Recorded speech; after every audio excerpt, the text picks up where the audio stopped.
there. Carriage arms are open. You can see the condensation around the first stage tank as we load liquid methane and liquid oxygen into the large super heavy first stage. And that propellant loading is continuing until T-minus 3 minutes. As a reminder, and there's our great view looking up at the Raptor engines, the 33 engines. There's an outer ring of 20 engines, and then there's an inner set of 13. Those are the engines that can gimbal and adjust the course of the Starship vehicle on the way up. And of course, the first stage as it comes back down towards the water landing in the Gulf of Mexico. Now, when both stages are loaded, you can see the condensation frost on the side of the first stage. We'll have just over 10 million pounds of liquid propellant on board. Inside T-minus 7 minutes, we're continuing to count. Team is preparing for the hold and scrub at T-minus 10 seconds. Now, the good news is everything's been going good. We're just working that one issue. So we are continuing to count. Team will get this as an excellent opportunity to run the end-to-end of the system. Now, in a launch, in the next few minutes, the guidance system would be performing its final alignment. We will be doing that this morning.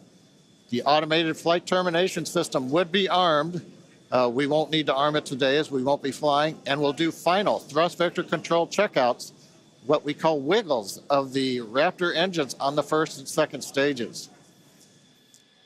Now, normally in a countdown, if we needed to hold, there's a view of the second stage Raptor engines just above the first stage. Now, as I mentioned, in a regular countdown, if we needed to hold, that would come at T-minus 40 seconds. That's the point in the countdown where we can pause to wait for final checkouts or pressurization to complete. Now, earlier this morning, we thought we might have to hold at 40 seconds. Everything's looking good, except for the one pressurization issue that the team is going to have to troubleshoot after this morning. So we won't stop at 40 seconds right now. We'll continue all the way down to 10 seconds, and then we'll go into a recycle.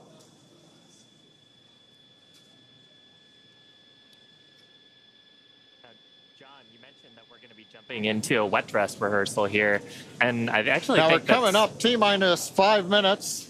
Overall, though, Kate, Shiva, it's been a good day. It's a little sad listening to the flight director say that we're going to have to stop at 10 seconds. But I guess that's for everybody. It gives us a real run-through of the launch vehicle. Yeah, it's unfortunate. Of course, we wanted to see fire today and lift off. But that's okay. The point of the countdown is to allow the teams to progress to that T0 time in a coordinated fashion and really to unveil any issues prior to the ignition sequence. So the countdown did its job today. It allowed us to identify that press issue, and like John mentioned, the teams are going to work through it, and we are going to basically call it off at T-minus 10 seconds. But the integrated launch teams and us, we are going to treat this as if it were still a launch day. We're going to do this, what we now call a wet dress rehearsal. Yeah, and we've mentioned the term a couple of times here. We call it a wet dress rehearsal because we are wetting the propellant tanks. We are loading propellant into the vehicle. We've talked about the frost line a little bit here. That exercises the stage 0 system, the ground system, all of our infrastructure that loads propellants onto the pad. That exercises our procedures for the mission control teams. We're monitoring telemetry on the mission control consoles, looking at the pressures and the rates and the temperatures. And some of those things look a little bit different when you're getting up to the pre-flight pressurization levels and full propellant load. So we're learning things today about the integrated tests that are going to set us up for success in a future attempt later on, hopefully in the next 48 hours or so. And Kate, like it's also worth mentioning here, we're still going to take the count through to a pretty around the T-minus 10 second mark. So we're really going to exercise everything that we would up until that point in the vehicle states and ground procedures. Yeah, it's